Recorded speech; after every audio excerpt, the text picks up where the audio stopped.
All right, so today,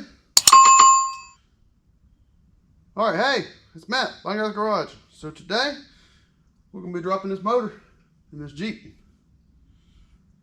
Hopefully it's not dropping, it's setting, but you know, let's get started.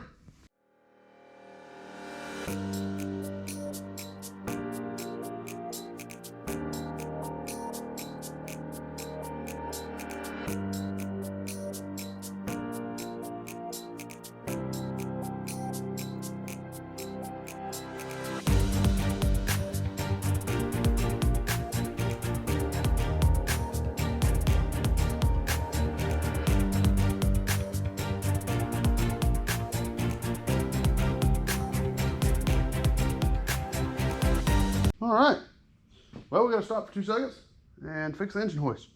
We had an engine hoist failure. So, cotter pin broke, came out, fell apart, whatever.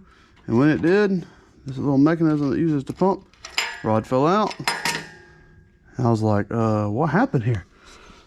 Something broke. So this just lays across the top right here.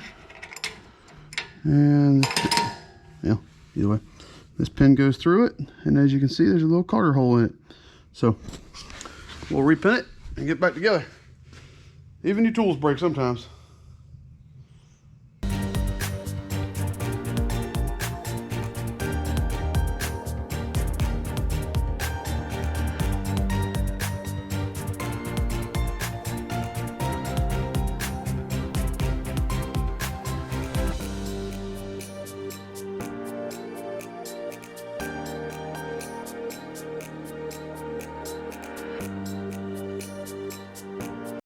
All right, well, the last few minutes I've spent hunting a bolt, one of them giant balancer bolts, or motor mount bolts. So, part of the problem with BlindGuysGarage, once you set something down, if you don't remember exactly where you set it, and I've kind of been all over the place, having to line the transmission up and everything else to get it to fall in, yeah, great job.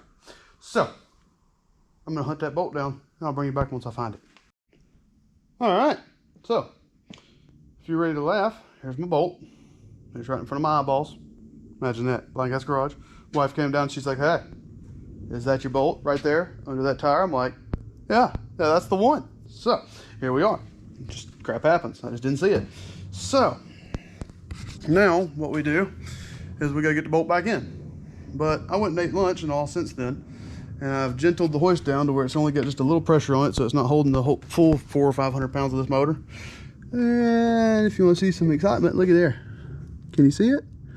Can you tell me what's going on there? Yeah, that's a screwdriver holding it. Yep. So it's sitting on a screwdriver. So now all I gotta do is lift it up, push the bolt in, and start reassembling it. So I'm gonna go back on the I'll show you as things progress method instead of the time-lapse footage, because I don't know, I work slow. So bring it back. All right, well, it's the next day. As you can tell, I've already been working, once again, as you probably can tell. So here's where we're at. We've got the engine fully in, bolted in, set up, all that's done. We've got the wiring harness all set in. We have the AC compressor still hanging by a bungee cord. It'll be set in real soon. I'm working on the bracket right now for it. The alternators in. So that's it. I have the power steering pump left to do. So basically we're working on the serpentine belt, getting it all back and organized how it belongs. So bring it back once we get that stuff put together. All right. So for those of you who work on cars, you know this is always a good sign. I have 5 pieces of hardware. I was going to say bolts. 4 bolts, 1 nut. And I know where they all go. 4 of them for the AC compressor. This one here goes on the head stud on the very back driver's side corner with a ground wire. So it's nice to actually be able to put something together and not have bolts left over. I'm just kidding. It doesn't have it. Every now and then you always have 1 bolt for some reason. You know, this one's going to actually end up empty. So we got the power steering pump on. All this is on. Water pump pulley is loose. The pulley's got some noise to it. AC compressor still got to come down to earth. But we're basically done. So I'll bring you back in a bit. I'm going to eat some lunch. All right, well, I believe we're all the way back together now. The only thing we're lacking is the intake tube, which I'm going to leave off for the time being. We'll go ahead and throw it on. Can't hurt. So, the only thing we're lacking is this dude here. And it just kind of goes across everything here and slides right on the intake right here. Just like so. Slide it on. And while we're on this side, take the battery terminal. See if we did everything properly. Well, that's the good news, I guess. It ain't arcing. So, go to this side over here.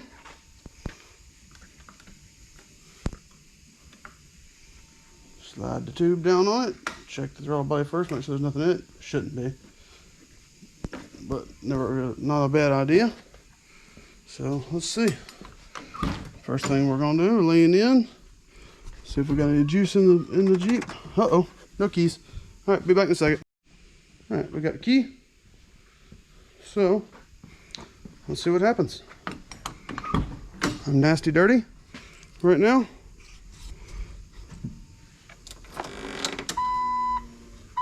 Fuel pump. Let's reach in here and click the headlights on one click so we can see the gauges.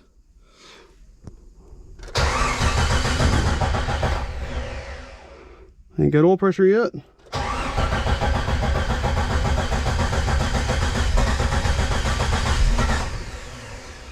don't see oil pressure still.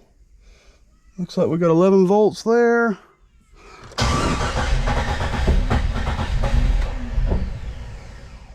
One more time.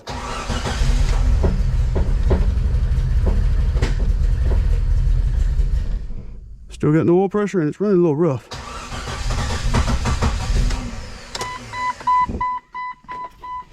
And let me double check the timing real quick. Be right back.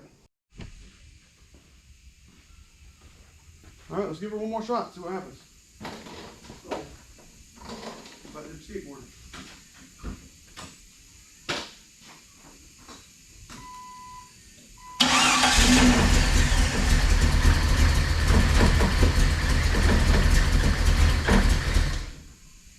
Sounds like I got a plug wire cross. So I'll double check that one more time and bring it back. All right, it's the next day. So I got to chasing some stuff, following back, wanted to make sure, and I'm pretty sure I've got the timing off a little bit. It's not that big of a deal. I'm going to show you what this looks like. And I don't know how good it's going to be to see, so I've got my phone set up here. This is how I check timing on these things when I can't see them. I pulled the fan and the shroud back off.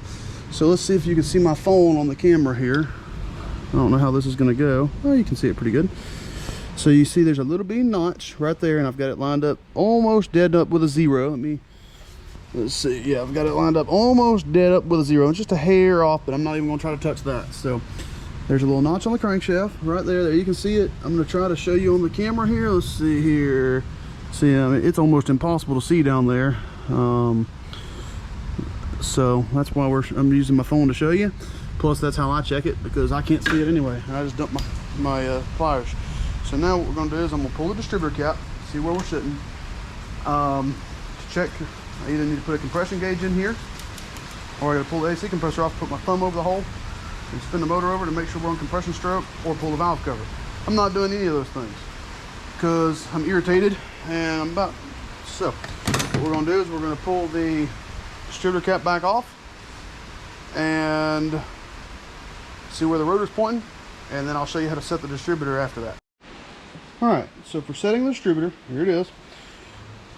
Take the rotor button off. This thing's simple to get out, by the way. It's got a distributor hold down clamp right here with a 13mm/1/2" bolt, 2 Phillips head screws and or 8mm, and that pulls the cap off. So now you pull the rotor button off, set it to the side over here, and then this is the cam position sensor / distributor pickup coil. You set it out of the way. Alright, and then what you're looking for, you'll see this big notch right here inside the distributor, and you line this hole up with the notch. Take an Allen key, a punch, something, and drop it down in there. We're going to try to do it just like so, just like this, and that locks the distributor out and keeps it from turning.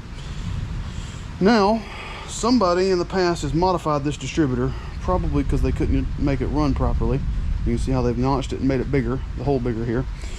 It's supposed to be set just perfect. So when you set this thing in, you want this notch in the distributor at about the 1 o'clock position, and then the whole housing will twist and drop in, and this will line up dead up with your bolt hole.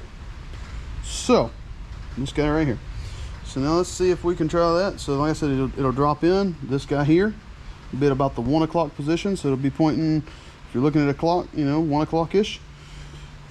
As you set it in, it'll catch the cam gear and the whole housing will rotate in, and this should line up perfect with the bolt hole. So let's try it. Alright, so now we have the distributor dropped in, and this is what it'll look like.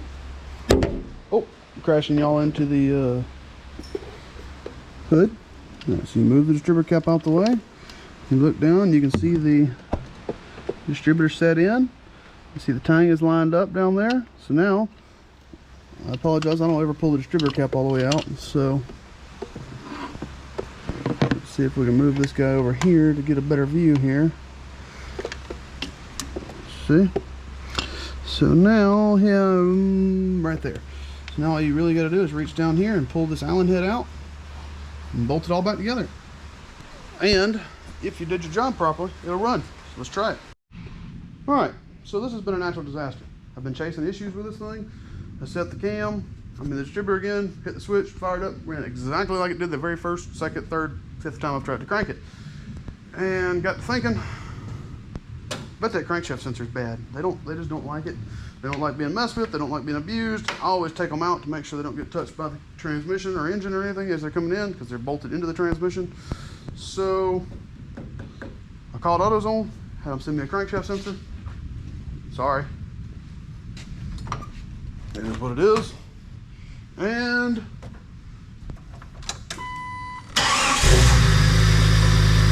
there we are.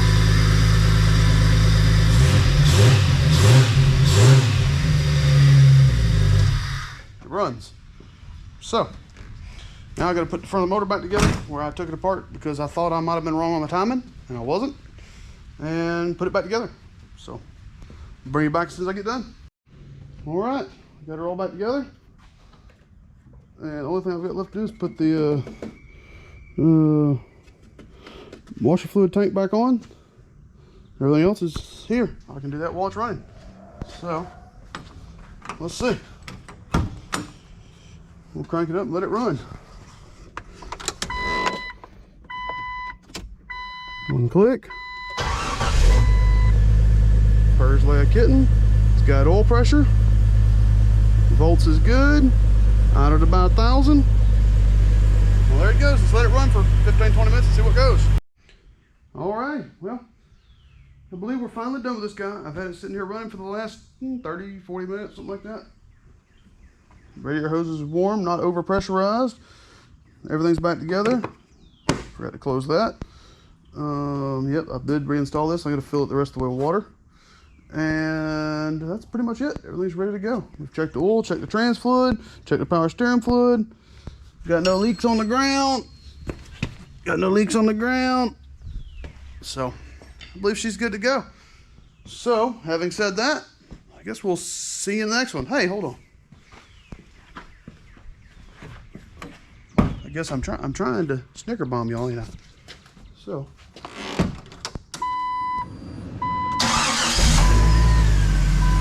there she is.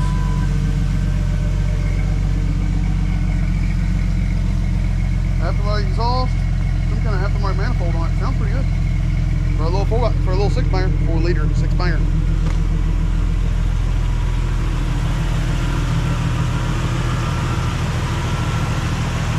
There's the Jeep. So we're gonna shut the hood down and just let it sit here in the shop, make sure we have no leaks.